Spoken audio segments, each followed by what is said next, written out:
శ్రీ సచ్చిదానంద సద్గురు సాయినాథ్ మహారాజ్ की జై.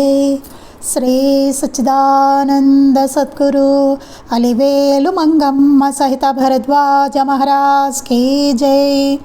శ్రీ సచ్చిదానంద సద్గురు నాంపల్లి బాబా మహారాజ్ की జై. జై సాయి మాస్టర్. ఈరోజు సత్సంగంలో మనం మహాత్ముల ముద్దుబిడ్డడు ఆచార్య శ్రీ ఎక్కిరాల భరద్వాజ్ మహారాజ్ గారి చరిత్ర చదువుకుంటున్నాం. రచన శ్రీ థామస్ రెడ్డి గారు. దీనిలో మనం అధ్యాయం 8 మీరున్న చోటు అనేటువంటి అధ్యాయాన్ని మనం చదువుకుంటున్నాం. క్రితం సత్సంగంలో మాస్టర్ గారు సర్వజ్ఞులు అనేటువంటి అనేక లీలలను సంఘటనలను మనం చదువుకోవడం జరిగింది. ఈరోజు మిగిలింది మనం చదువుకుందాం. విద్యానగర్ కాలేజీలో బీఎస్సీ డిగ్రీ చదివే ఆర్ నాగరాజకుమారి గారి క్లాస్కు భరద్వాజ్ గారు వెళ్ళేవారు. విద్యానగర్లో ఒక ఆవిడ నాగరాజకుమారి గారు అనే ఆవిడ బీఎస్సీ డిగ్రీ చదువుతున్నారట. మాస్టర్ గారేమో ఆ విద్యానగర్ కాలేజీలోనే లెక్చరర్గా చేసేవారు. వాళ్ళ క్లాస్కి మాస్టర్ గారు వెళ్ళేవారట. ఒకసారి స్నేహితులు కుమారి భరద్వాజ్ లెక్చరర్ గారు శ్రీ షిరిడీ సాయి గురించి గొప్ప విషయాలు చెప్తారు, నీవు కూడా బాబానే కదా పూజించేది, ఒకసారి వారి గదికి వెళ్దాం అనగా అవును నేను బాబానే పూజించేది, ఇదిగో 5 రూపాయలు కొబ్బరికాయ పూలు అగరబత్తీలు తీసుకెళ్ళి సాయి తాతకు సమర్పించండి అని ఇవ్వగా వారు అలానే చేశారు. వాళ్ళు అన్నారట, మనం ఒకసారి నువ్వు కూడా బాబా భక్తురాలు కదా, భరద్వాజ్ మాస్టర్ గారు బాబా గురించి ఎన్నో విషయాలు చెప్తూ ఉంటారు, ఒకసారి ఆయన గదికి వెళ్దాము అన్నారట. అనేసరికి ఈవిడేమన్నారట, ఒక 5 రూపాయలు కొబ్బరికాయ పూలు అగరత్తులు ఇచ్చి మీరు తీసుకెళ్ళండి సాయి తాతకి అని చెప్పి ఆవిడ సమర్పించారట. వాళ్ళు అలానే చేశారు. 3వ రోజు కాలేజీలో భరద్వాజ్ గారే షిరిడీ ధునిలోని విభూతి పొట్లం ఇచ్చి నవ్వుతూ వెళ్ళడంతో ఆశ్చర్యపడింది నాగరాజకుమారి. కారణం మాస్టర్ గారితో వారికి పరిచయం లేదు. మొన్నాడు ఏమైందిట, మాస్టర్ గారు ఇట్లా వస్తూ షిరిడీలోని ధునిలోని విభూతి పొట్లం ఇచ్చి ఈవిడ చేతిలో పెట్టి నవ్వుతూ వెళ్ళిపోయారట మాస్టర్ గారు. ఆవిడేమో ఆశ్చర్యపోయింట, ఎందుకంటే మాస్టర్ గారితో ఈ అమ్మాయికి పరిచయం లేదు, వాళ్ళు ఎవరో చెప్పారు తప్ప ఈవిడికి మాస్టర్ గారితో పరిచయం లేదనమాట, ఫ్రెండ్స్ ఎవరో అన్నారు అంతే. ఆ విధంగా పూజకి ఎందరో పంపిస్తుంటారు కదా, వారు అలా తెచ్చి ఇవ్వడం ఆ రోజు కుమారి గారికి అద్భుతంగా అనిపించింది. ఎంతోమంది ఇస్తూ ఉంటారు మాస్టర్ గారికి కదా, ఈ అమ్మాయికి తెచ్చి ఇచ్చారనమాట మాస్టర్ గారు. ఈ అమ్మాయికి అయితే మాస్టర్ గారు తెలియదు, పరిచయం అయితే లేదు. అది సో అప్పుడు ఏమైందంటే వారు అలా తెచ్చి ఇవ్వడం అనేది ఆవిడకి చాలా అద్భుతంగా అనిపించింది అనమాట. తర్వాత కొద్ది రోజులకు స్నేహితులతో భరద్వాజ్ గారి గదికి వెళ్ళగా భక్తులతో ముచ్చటిస్తున్నారు. తర్వాత కొన్ని రోజులు అయిన తర్వాత స్నేహితులు ఉన్నారు కదా, వాళ్ళందరితో కలిసి ఇప్పుడు మాస్టర్ గారి రూమ్కి వెళ్ళారట. వెళ్ళేసరికి భక్తులేమో ఆయనతో మాట్లాడుతూ ఉన్నారట. కాసేపటికి మాస్టర్ గారు సిగరెట్ వెలిగించారు. ఆవిడ వెళ్ళిన కాసేపటికి ఏమైంది, మాస్టర్ గారు సిగరెట్ తీసి వెలిగించారట. కుమారి ఉలిక్కిపడి, ఛీ ఇతని సిగరెట్లు కాలుస్తారా, ఎందుకు వచ్చానరా అనవసరంగా అనుకున్నది మనసులో. వెంటనే ఆవిడ మనకేమనిపిస్తుందండి, ఎవరో చాలా గొప్పవారు భక్తులు అనుకుని వెళ్ళామనుకోండి, వాళ్ళు వెంటనే మన ముందు సిగరెట్ కాలుస్తున్నారు అనుకోండి, ఏమనిపిస్తుంది మనకి? అలాగే ఆవిడకి అనిపించింది, చూడగానే అనిపించి ఛీ ఇతను సిగరెట్లు కాలుస్తారా, ఎందుకు వచ్చానరా అనవసరంగా అనుకుందిట మనసులో. వెంటనే మాస్టర్ సిగరెట్ ఆర్పేసి, ఇది నాకు ఒక మహాత్ముడు ప్రసాదించిందమ్మా, 3 రోజులుండే సత్సంగాల్లో రాత్రి పగలు నిద్రలేదు, అలసటగా ఉంటే వెలిగించాను అంటూ చెప్పుకుపోతున్నారు. చుట్టూ ఉన్నవారు ఏమిటా ఉన్నట్లుండి మాస్టర్ గారు ఇలా చెబుతున్నారు అనుకుంటూ వెనక్కి ముందుకు చూస్తున్నారు.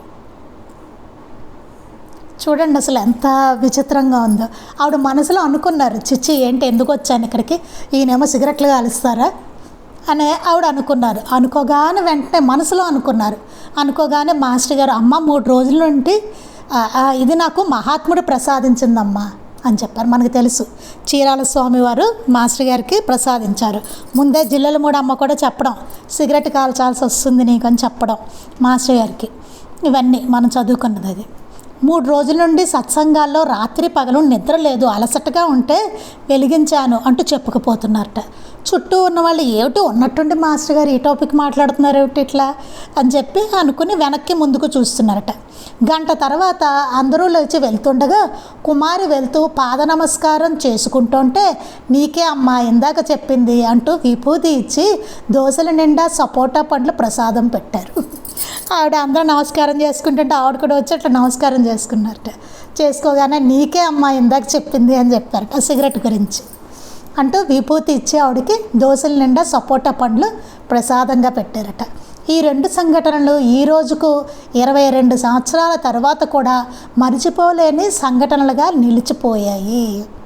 ఆ 2 అన్నమాట ఆవిడ జీవితంలో. మాస్టర్ గారు ఆ విభూతి తెచ్చి ఈవిడికి ఇవ్వడమును, షిరిడి విభూతి, తర్వాత మాస్టర్ గారు రూమ్కి వెళ్ళినప్పుడు, సత్సంగానికి అక్కడికి వెళ్ళినప్పుడు మాస్టర్ గారు అన్న మాటలు ఇవన్నీ అనమాట. ఆ సంఘటనలు 2 ఆవిడకి 22, అప్పటికి 22 సంవత్సరాలు ఆవిడ చెప్పే నాటికి ఈ లీల కూడా మరిచిపోలేని సంఘటనలుగా నిలిచిపోయాయి అంటున్నారు.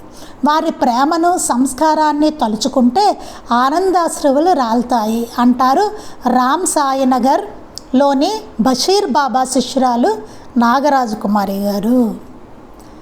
శ్రీ సిహెచ్ శ్రీనివాసుల రెడ్డి ఇలా అంటారు. శ్రీ వెంకటేశ్వర యూనివర్సిటీ తిరుపతిలో ఎంఎస్సి చేరిన 4-5 నెలలకు విద్యానగర్ రాగా, బాగా చదువుతున్నావా అని మాస్టర్ గారు అడిగారు. చాలా బాగా చదువుతున్నాను, సిలబస్ పూర్తి చేశాను సార్ అనగా, పాస్ కావాలని బాబాకు చెప్పుకో అన్నారు. ఇక్కడ చూడండి ఎట్లా అయిందో. ఈయన శ్రీనివాసుల రెడ్డి గారు అనే ఆయన వెంకటేశ్వర యూనివర్సిటీలో తిరుపతిలో ఎంఎస్సిలో చేరారట. చేరిన తర్వాత 4-5 నెలలకు విద్యానగర్ వచ్చి మాస్టర్ గారి దగ్గరికి వచ్చారు. వస్తే బాగా చదువుతున్నావా అని అడిగారట మాస్టర్ గారు. చాలా బాగా చదువుతున్నానండి, సిలబస్ పూర్తి చేశాను అన్నాడు. అనేసరికి పాస్ కావాలని బాబాకు చెప్పుకో అన్నారట. ఆ మాటకు నాకు ఆశ్చర్యం వేసింది. అదేంటి నేను సిలబస్ అంతా చదివిస్తాను, బాగా చదివానే, ఇదేంటి మాస్టర్ గారు ఇట్లా అన్నారు అని అనుకున్నట్టు ఆశ్చర్యం. కానీ మాస్టర్ గారు ఏమన్నారు, పాస్ అవ్వాలని బాబాకు చెప్పుకో అని అన్నారు. ఏంటి ఇలా అన్నారు మాస్టర్ గారు అని ఆశ్చర్యం వేసింటే, కనీసం ప్రథమ శ్రేణి రావాలని అడగకుండా ఏంటబ్బా అలా అడగమంటారు అనుకున్నాను.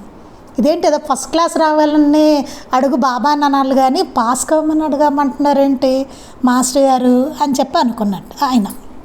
తరువాత ఎంఎస్సి ప్రీవియస్ పరీక్షలు వచ్చాయి. రేపు పరీక్షలు అనగా మొత్తం మైండ్ బ్లాంక్ అయిపోయింది. ఎంఎస్సి ఎగ్జామ్స్ వచ్చేసరికి నెక్స్ట్ ఎగ్జామ్ అనగా రేపే ఇంక ఎగ్జామ్ అనగా ఆయన మైండ్ అంతా బ్లాంక్ అయిపోయిందిట. ఏమీ గుర్తు రావట్లే. ఆయన అన్నాళ్ళు చదువుకున్నంత మర్చిపోయారు, గుర్తు రావట్లేట. రాత్రంతా నిద్రలేట. మరుసటి రోజు పరీక్షకి వెళ్ళగా ఏమీ తోచలేదు. అరగంట గడిచింది. తర్వాత పరీక్ష ఏమి రాశానో తెలియకుండా రాశాను. ఏం రాశారు కూడా ఆయన తెలియట. పరీక్ష ఏదో రాశారట. హాస్టల్ గదికి వచ్చి ఏంటి మాస్టర్ గారు ఇలా చేశారు అని ఆక్రోశపడ్డాను. వెంటనే మనకి ఎవరి మీద వస్తుందండి, అలాగే ఆయనకి మాస్టర్ గారి మీద వచ్చింది, ఆక్రోశం వచ్చేసింది. ఏంటి మాస్టర్ గారు ఇలా చేశారు అనేసి. ఇంతలో మునుపు ఒకసారి మాస్టర్ గారితో నేను, సార్ మీరు ధ్యానం అది ఇది చేయమంటున్నారు, అట్లా చేస్తే నా లౌకిక జీవితానికి నష్టం రాదా, మీరు హామీ ఇస్తారా అని అడగ్గా, అప్పుడు శ్రీ మాస్టర్ గారు నాది హామీ, నీకు అలాంటి ఇబ్బంది రాదు అన్నారు. ఆ విషయం గుర్తుకు వచ్చి తరువాత మిగిలిన పరీక్షలు రాశాను. తర్వాత ఒకసారి ఆయనకు గుర్తొచ్చింట, మాస్టర్ గారు మీరు ఏదో ధ్యానం అది ఇది చేయమంటున్నారు, అట్లా చేస్తే మన నా లౌకిక జీవితానికి నష్టం రాదా అని అడిగారట. అడిగితే దానికి మీరు హామీ ఇస్తారా అని అడిగారట. అడిగితే మాస్టర్ గారు అన్నారట, నాది హామీ, నీకు అలాంటి ఇబ్బంది ఏమీ రాదు, శుభ్రంగా అన్నీ చేయి, ధ్యానం అన్నీ చేసుకో, నీకే ఇబ్బంది రాదు అని మాస్టర్ గారు హామీ ఇచ్చారట. ఆ విషయం గుర్తుకొచ్చింట. ఆయనకు వచ్చి తర్వాత మిగిలిన పరీక్షలన్నీ రాశారట. కొద్ది రోజులకు మాస్టరు స్పాట్ డ్యూటీపై యూనివర్సిటీకి వచ్చారని విని చూడడానికి వెళ్ళాను. వీళ్ళ యూనివర్సిటీకి వచ్చారట, తిరుపతిలో వెంకటేశ్వర యూనివర్సిటీకి స్పాట్ వాల్యుయేషన్ ఉంటుంది కదా, దానికి మాస్టర్ గారు అక్కడికి వచ్చారని తెలిసి ఈయన చూడడానికి వెళ్ళారట. మాస్టర్ గారు చూచి చూడనట్లు ఉండిపోయారు. మాస్టర్ గారు చూచి చూడనట్లు ఉన్నారట ఇతన్ని. మామూలుగా అయితే ఎంతో ఆప్యాయంగా పిలిచేవారు. నేను సార్ అన్నాను. చాలా ఆప్యాయంగా మాట్లాడతారు కదా మాస్టర్ గారు, కానీ చూసి చూడనట్టున్నారట మాస్టర్ గారు. ఈయన దగ్గరికి వెళ్ళి సార్ అన్నారట. ఇప్పుడు కాదు అన్నారు మాస్టర్ గారు, ఇప్పుడు కాదు అన్నారట మాస్టర్ గారు. అట్లా కాదు సార్, ఇప్పుడు కాదంటే ఎట్లా అనగా మాట్లాడొద్దు అంతే అని సీరియస్గా ఉన్నారు. అలా అంటే ఎలా సార్, ఇప్పుడు కాదంటే మీరు అని చెప్పి అంటే మాస్టర్ గారు అన్నట్టు మాట్లాడొద్దు అంతే అని సీరియస్గా ఉన్నట్ట. అప్పుడు ఆ రోజు వారు ఇచ్చిన హామీకి సంతకం తీసుకుని ఉంటే బాగుండేది అనిపించింది. మాస్టర్ గారు చెప్పారు కదా, లౌకిక జీవితానికి నీకు ఏ లోటు రాదని హామీ ఇచ్చారు కదా, అందుకే తనకు అనిపించింట ఆ రోజు మాస్టర్ గారు ఇచ్చిన హామీకి సంతకం తీసుకుని ఉంటే బాగుండేది అని అనిపించింట ఈయనకి. ఇంతలో మాస్టర్, నీవేమీ చెప్పనక్కర్లేదు, నాకు అంతా తెలుసు, శబాష్ బాగా చేసావు, నీకేం కాదు అన్నట్టు. ఈయనేమో పరీక్ష గురించి టెన్షన్ పడిపోతున్నారు. మాస్టర్ గారు అన్నట్టు, నాకు అంతా తెలుసు, నువ్వేం చెప్పక్కర్లేదు, శబాష్ బాగా చేసావు, నీకేం కాదు అన్నట్టు. ఏ విషయంగా అంటున్నారో ఏమో, అయినా నాకేమీ కాదంటున్నారు కాబట్టి ధైర్యం వచ్చేసింది. అసలు నేను ఏ విషయం గురించి అంటున్నారు నన్ను, నీకేం కాదనేసి అని చెప్పి అనిపించింది. అయినా నాకేం కాదంటున్నారు కాబట్టి ఏమో మరి సరే అని ధైర్యం వచ్చేసింట. మాస్టర్ గారు అన్నారు కదా ఏమి కాదని, చూద్దాం అని ధైర్యం వచ్చేసింట. పరీక్షా ఫలితాలు వచ్చాయి రిజల్ట్స్. 68% ప్రీవియస్లో మార్కులు వచ్చాయి. సెకండ్ క్లాస్ రావడం కష్టం అనుకుంటే తిరిగి చిత్రంగా సెకండ్ ఇయర్లో 68% వచ్చింది. మాస్టర్ ఆశీస్సులు అనుగ్రహం లేకుంటే ఎట్లా వస్తాయి, కర్మను మార్చారు అంతే అంటారు శ్రీనివాసులు రెడ్డి, ఫిజిక్స్ లెక్చరర్ సత్యవేడు. అలా ఆయనకి ఏమైందిట, ప్రీవియస్ మార్కులేమో 68% వచ్చేసాట. ఇంకా సెకండ్ క్లాస్ రావడమే కష్టం అనుకుంటే తిరిగి చిత్రంగా సెకండ్ ఇయర్లో ఆయనకి 68% వచ్చేసింటాయి. మాస్టర్ గారి ఆశీస్సులు అనుగ్రహం లేకుంటే ఎట్లా వస్తాయి, అసలు సరిగ్గా రాయనే లేదు ఆయన, ఎట్లా వస్తాయి అనుకుంటున్నారు. అంతే, నా కర్మను మార్చారు ఆయన అని చెప్తున్నారు. ఆయన ఫిజిక్స్ లెక్చరర్ సత్యవేడు అనమాట. తర్వాత ఆయన చదువు అయిపోయాక ఫిజిక్స్ లెక్చరర్గా అయ్యారు. ఆయన 22/7/1988 పోరుమామిళ్ళలో ప్రభుత్వ కళాశాలలో జరిగిన ఉపన్యాసం ప్రారంభంలో మాస్టర్ గారు శ్రోతల మధ్యనున్న నన్ను, అంటే థామస్ రెడ్డి గారిని రచయిత, వేదిక పైకి పిలిచి పోలవరం డ్యాంలో సాయి సన్నిధి గ్రంథావిష్కరణ సంఘటనలను గురించి 10 నిమిషాలు చెప్పమన్నారు. ఒకసారి మాస్టర్ గారు ఉపన్యాసం ప్రారంభంలో శ్రోతల మధ్యలో ఈయన కూర్చున్నారట, రచయిత థామస్ రెడ్డి గారు, ఈ గ్రంథం రాసిన ఆయన వేదిక మీదకి పిలిచారట. మైలవరం డ్యాంలో సాయి సన్నిధి గ్రంథావిష్కరణ జరిగినప్పుడు సంఘటనల గురించి 10 నిమిషాలు చెప్పు అని చెప్పారట. వేదికపై 4వ కుర్చీ ఖాళీగా ఉండగా అందులో కూర్చో అన్నారు.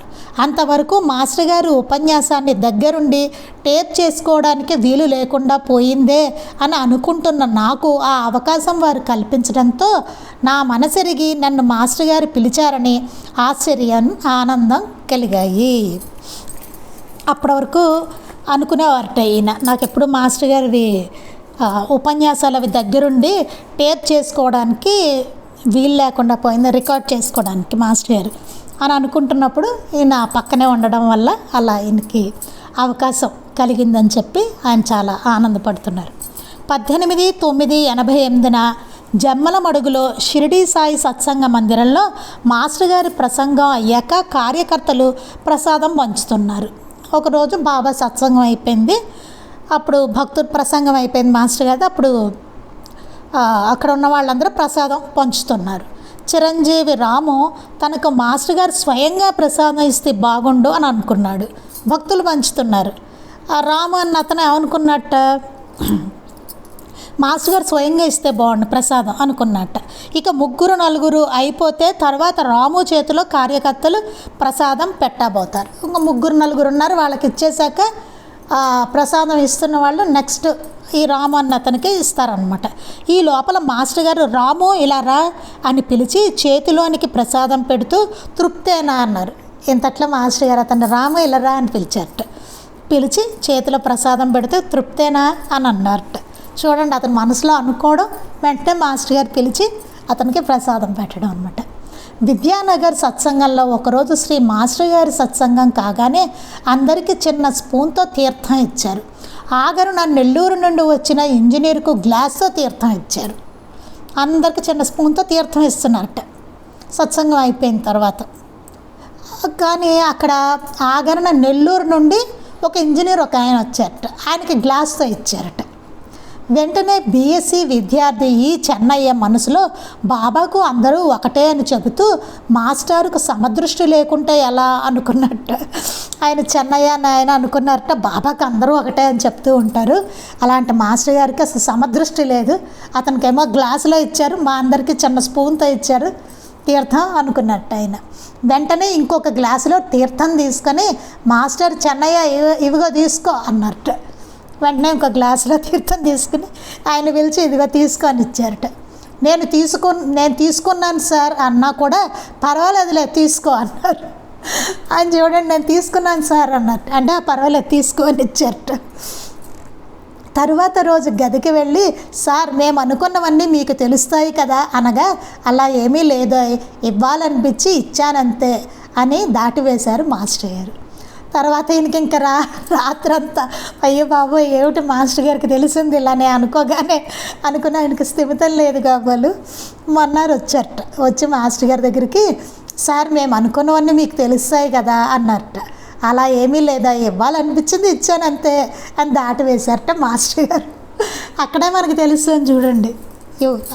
మాస్టర్ ఈయనేమడిగారు, మేము అనుకున్నవన్నీ మీకు తెలుస్తాయి కదా అని అడిగారు. అడిగితే అలా ఏం లేదు, ఇవ్వాలనిపించి ఇచ్చానన్నారు. చూడండి అసలు ఎంత ఎలా ఉందో, అంటే ఆయనకి తెలియడం కోసం నిరూపణ. ప్రొఫెసర్ జీవి రావు, ఢిల్లీ ఐఐటి, ఢిల్లీలోని శ్రీమతి ఉమా అయ్యర్ గారింటికి భరద్వాజ్ గారు వచ్చారని తెలిసి వారిని చూడడానికి వెళ్ళారు. వీరు వెళ్ళేసరికి వారు విన్నదానికి భిన్నంగా మాస్టర్ గారు సిగరెట్లు తాగేస్తున్నారు. చూడండి, ఇలా చాలామందికి డౌట్ వచ్చేదనమాట. జీవి రావు గారు అనే ఆయన శ్రీమతి ఉమా అయ్యర్ గారింటికి ఢిల్లీలో మాస్టర్ గారు వచ్చారని తెలిసి ఆయన చూడడానికి వెళ్ళారట. వెళ్ళేసరికి మాస్టర్ గారు గురించి చాలా గొప్పగా వింటారు కదా, అక్కడికి వెళ్ళేసరికి మాస్టర్ గారు సిగరెట్లు కాలుస్తున్నారట. ఏంటి వారు అని అనుకోగానే అంతే వారంతటా వారే సిగరెట్ ఆర్పేసి త్రాగడానికి కారణం ఇలా చెప్పసాగారు. ఈయన ఏంటి బాబు ఈయన ఇలా కాలుస్తున్నారు, ఈయన గురించి చాలా గొప్పగా విన్నానే అని అనుకుంటున్నారట. అనుకోగానే మాస్టర్ గారు ఆ సిగరెట్ ఆర్పేసి ఆయన సిగరెట్ కాల్చడానికి కారణం చెప్పడం మొదలుపెట్టారట. ముందు ఒకసారి జిల్లెలమూడి అమ్మగారు మాస్టర్ గారితో, భరద్వాజ నీకు ఎప్పుడైనా సిగరెట్ తాగాలనిపించలేదా అన్నారు. లేదమ్మా, ఇప్పటికి నాకు 35 సంవత్సరాలు, ఇంతవరకు ఒక్కసారి కూడా త్రాగాలనిపించలేదు అన్నారు. ఆ సంఘటన చెప్తున్నారనమాట. జిల్లెలమూడి అమ్మ ఒకసారి అన్నారట, నీకు ఎప్పుడైనా సిగరెట్ తాగాలనిపించలేదా అని. లేదమ్మా, నాకు 35 ఏళ్ళు, ఇప్పుడు ఇంతవరకు ఒక్కసారి కూడా నాకు అనిపించలేదు అన్నారట. అని నేను తాగాలంటే తాగనా, అలా ఏం లేదు, నాకు ఎప్పుడు అనిపించలేదు అని చెప్పారట. చెప్తే అప్పుడు అమ్మగారు తప్పనిసరి అయితే ఏమిటి చేస్తావు అన్నారట. ఒకవేళ తప్పనిసరి అయితే ఏం చేస్తావు అని అన్నారట. తర్వాత కొన్ని రోజులకు టైఫాయిడ్ జ్వరం రాగా చీరాలలో డాక్టర్ శ్రీధర్రావు గారి ఆసుపత్రిలో మాస్టర్ గారు చేరడం, చీరాలలో నున్న అవధూత శ్రీ చీరాల స్వామి వారి దర్శనానికి వెళ్ళారు. వారు ప్రసాదంగా చార్మినార్ సిగరెట్ ఇవ్వగా త్రాగడం తప్పనిసరి అయ్యింది. అప్పుడు అమ్మ జిల్లెలమూడి అమ్మన్నది అప్పుడు జరిగిందనమాట అండి. అది మాస్టర్ గారి తర్వాత టైఫాయిడ్ రావడము, శ్రీధర్రావు గారి హాస్పిటల్ చీరాలలో ఆయన అడ్మిట్ అవ్వడము, అప్పుడు చీరాల స్వామి గారి దర్శనానికి వెళ్ళడము, స్వామి ప్రసాదమైన చార్మినార్ సిగరెట్ మాస్టర్ గారికి ఇవ్వడం, ఇవన్నీ అలా మాస్టర్ గారి సిగరెట్ కాల్చడం అనేది తప్పనిసరి అయింది. అది విషమైనా సరే అన్నారు మాస్టర్ గారు. ఈ మాటలు అనడంతో రావు గారికి వీరు పీలుస్తున్న ప్రతి గుక్కలో ఏ మహాత్ముడి గురించి ఆలోచిస్తున్నారో అనిపించింది. అప్పుడు ఈయన భావం వెంటనే మారిపోయించండి. ఆ సిగరెట్ పీలుస్తున్నప్పుడు వీరికి ప్రతి గుక్కలోనూ ఏ మహాత్ముని గురించి ఆయన ఆలోచిస్తున్నారో అనిపించిందిట.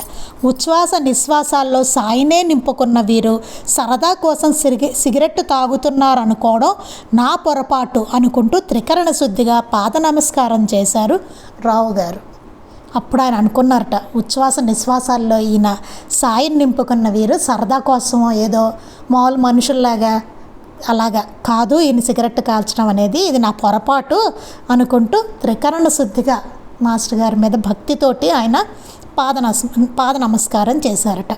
అజ్ఞానం అనే పొగాకుకు గురుభక్తి అనే నిప్పు పెట్టి చిలుం పీలిస్తే మనలోని అహంకారము ఆకాశం వలె అనంతమైన పరమాత్మలోకి ఎగసి లీనమవుతుంది అన్నారు శ్రీ సాయి. బాబా ఏం చెప్పారండి? అజ్ఞానం అనే పొగాకుకు గురుభక్తి అనే నిప్పు పెట్టి చిలుం పీలిస్తే మనలోని అహంకారము ఆకాశం వలె అనంతమైన పరమాత్మలోకి ఎగసి లీనమవుతుంది అన్నది మనకు లీలామృతంలో బాబా చెప్పిన మాట ఇది. 1986లో అవధూత వెంకయ్య స్వామి ఆరాధనకు ముందు రోజు ఉదయమే వెళ్ళాలని మాస్టర్ గారు అనుకున్నారు. 1986లో వెంకయ్య స్వామి వారి ఆరాధనకి ముందు రోజే వెళ్ళాలని మాస్టర్ గారు అనుకున్నారు. కానీ మాస్టర్ గారు ఎందుకో జాప్యం చేస్తున్నారు. ఎంతసేపటికి బయలుదేరలేదు. మాస్టర్ గారు ఎందుకో కొంచెం లేట్ చేస్తుందట. ఎందుకో బయలుదేరట్లట. సాయంత్రం అయిపోయింట. అప్పుడు శ్రీ అవధూత రామిరెడ్డి తాత గారిని తీసుకొస్తున్నామని గుంటూరు నుండి సాయి భక్తులు ఫోన్ చేశారు. అప్పుడే ఎవరో సాయి భక్తులు ఫోన్ చేశారట, రామిరెడ్డి తాత గారిని తీసుకొస్తున్నాం గుంటూరు నుంచి అని. అంటే మాస్టర్ గారికి ముందే తెలుసు ఆయన వస్తారని. అందుకే ఆయన సాయంత్రం వరకు కూడా బయలుదేరలేదు. ఆయన శ్రీ అవధూత రామిరెడ్డి తాతగారు రాత్రి 11 గంటలకు వచ్చి 1 గంట వరకు మాస్టర్ గారి ఇంట్లో ఉన్నారు. ఆ రోజు రాత్రి 11ంటికి వచ్చారట రామిరెడ్డి తాతగారు. 1 గంట వరకు మాస్టర్ గారి ఇంట్లోనే ఉన్నారట. అందరూ కలిసి గొలగమూడి వెళ్ళారు. అప్పుడు అందరూ కలిసి గొలగమూడి వెళ్ళారట. వారు జాప్యానికి కారణం తర్వాత అర్థమైంది. శ్రీ రామిరెడ్డి తాతగారు విచ్చేస్తారని మాస్టర్ గారికి ముందే తెలుసు. మాస్టర్ గారికి ముందే తెలుసు. అందుకే ఆయన టైం జాప్యం చేస్తూ ఉన్నారన్నమాట.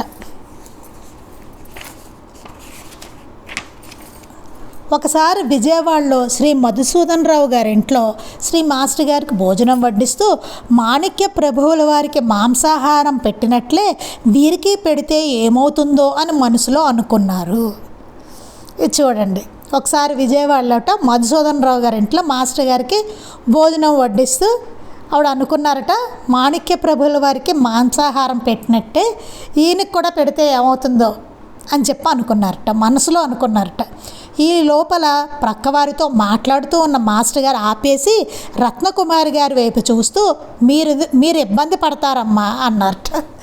మాస్టర్ గారు ఆవిడ మనసులో అనుకున్న టైంలో ఎవరో పక్క వాళ్ళతో చూస్తూ మాట్లాడుతున్నారు. ఆవిడ మనసులో అలా అనుకోగానే ఆపేశారట వాళ్ళతో మాట్లాడడం. ఆపేసి ఈవిడ వంక చూసి మీరు ఇబ్బంది పడతారమ్మా అన్నారట. ఆమె మనసులోని ప్రశ్నకు అడగకుండానే సమాధానం ఇచ్చారు మాస్టర్ గారు. ఈవిడేమో డైరెక్ట్గా అడగలేదు, మనసులో అనుకున్నారంతే, దాని సమాధానం ఇచ్చేశారు మాస్టర్ గారు.